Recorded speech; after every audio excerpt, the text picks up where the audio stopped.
we are really interested, not just because you're such a powerhouse in the, children's programming and the connection with children, but because of how you've stepped out and stepped up for some of the world's most, suffering children, and most particularly in Gaza recently, although there are others as well. You probably know this new acronym that came up because of this conflict, WCNSF, Wounded Child, No Surviving Family. What was it that made you step out and support these children in Gaza? How could I not, seeing what was happening on our screens, hearing from Save the Children who had firsthand accounts, knowing that so many children were losing their lives.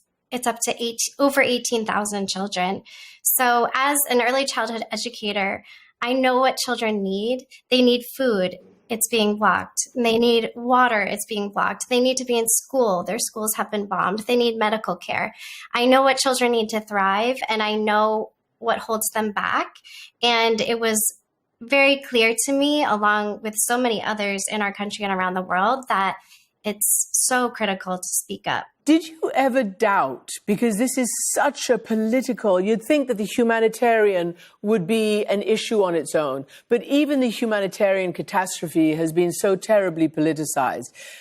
Were you ever worried? Because even before you spoke up, it was a hornet's nest of controversy, the idea of speaking up for, let's face it, Palestinian children after October 7th.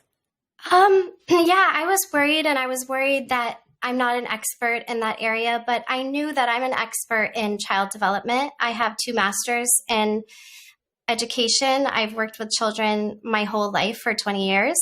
So I knew that what I was seeing was wrong, and I had to say something, and I did pray about it. I learned everything I could, and seeing the images of the children, there was no question that it was the right thing to say something.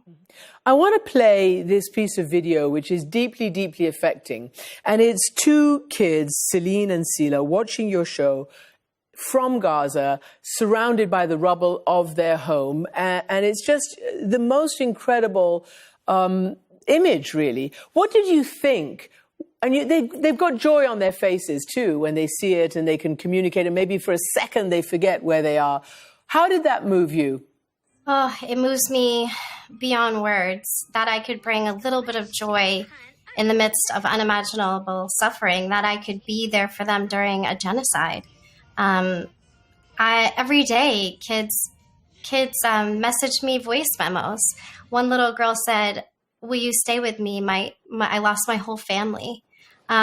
So seeing that and seeing the little ones watching in tents and watching in the rubble, I'm just so grateful that I can be there for them. And I know what my responsibility is as somebody who has this platform to stand up for them. So I'm doing everything I can. I want to play a little video again, a soundbite really, with people talking. It's a video of the brothers. I know you know this well, Maha and Malik. You posted this video talking to them from their tent after their homes had been completely, obviously devastated. I can see your smile. I mean, you just communicate and feel without me even having to go into it. So here's this little piece of their sound. Hi, Maher. Hi, Malik. Hello, Miss Rachel. How are you? Sending you love from Gaza. Thank you for the love. I really appreciate that. I'm sending you love back. Can you tell our story? Okay, Miss Rachel, this obviously still brings you to tears.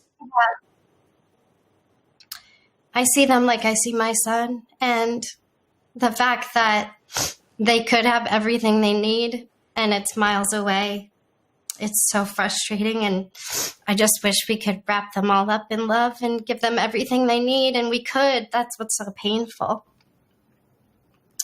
They should be in school. He's so bright. He should be in school. Okay, so tell me, because you yourself are an educator, you know what it means when children aren't in school, and these children haven't been in school for, 21 months. Yesterday, you wrote on Instagram, I'm coming to the excruciating realization that people haven't seen everything I've seen and aren't moved to do so. My heart is broken. Tell me about that.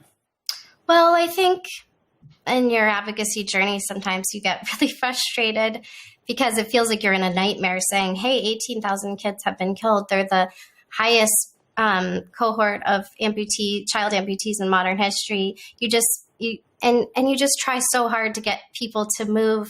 And so I was frustrated, but I have to hold on to hope for them. And there was a beautiful quote I read recently about how we need to hold on to hope for children of the world.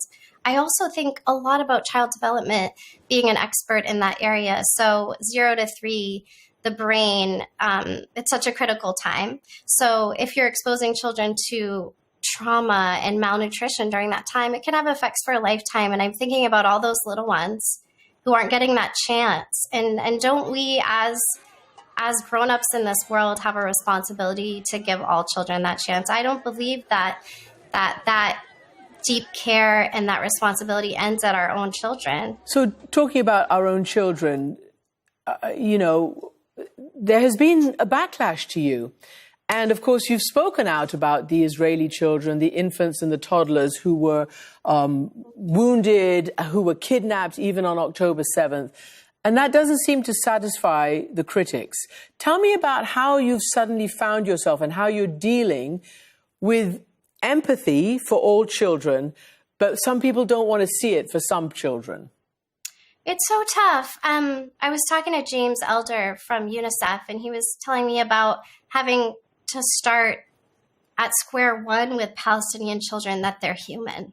And I feel like I've had that experience, and it is beautiful to see that, and sad, but also beautiful that some people see the kids on my Instagram and see them laughing to the show and hopping like bunnies, and they say, oh, this made me realize that they're like our kids. So the dehumanization is so painful. And then I have so much empathy for an Israeli mom waiting for her child to come home. And I have so much empathy for the people of Gaza losing their families and these little ones, this little girl, Maha, who's lost her entire family, another little boy, Adam, who lost his entire family. These aren't numbers. These are little ones who are so sweet. I have videos of both of them. They're just like the sweetest kids. And I think that the numbers are so vast, and we think, oh, that's a number, that's a number. It's like, look at my Instagram, look at Rahaf's joy, look at her sweet innocence. She's just a delight. That little girl is incredible. And she's doing really well now because she is here and she is getting medical care and she's using prosthetics. But then you also see her and say she shouldn't have lost her legs, and her mom shouldn't be video chatting her sons that are away from her in Gaza and they can't eat on FaceTime anymore because her sons are hungry. Like, we have to put ourselves in the shoes of so her mom is a teacher like me. So I put myself in her shoes and I imagine FaceTiming my husband with my sons in Gaza and then having my daughter here without legs. Like, I put myself in the situation of an Israeli person watching those videos that came out, and it's just excruciating. So I feel for everyone, and I know who I am, and I think the backlash, it's painful, but then you have to be like, I know who I am and I know what's right.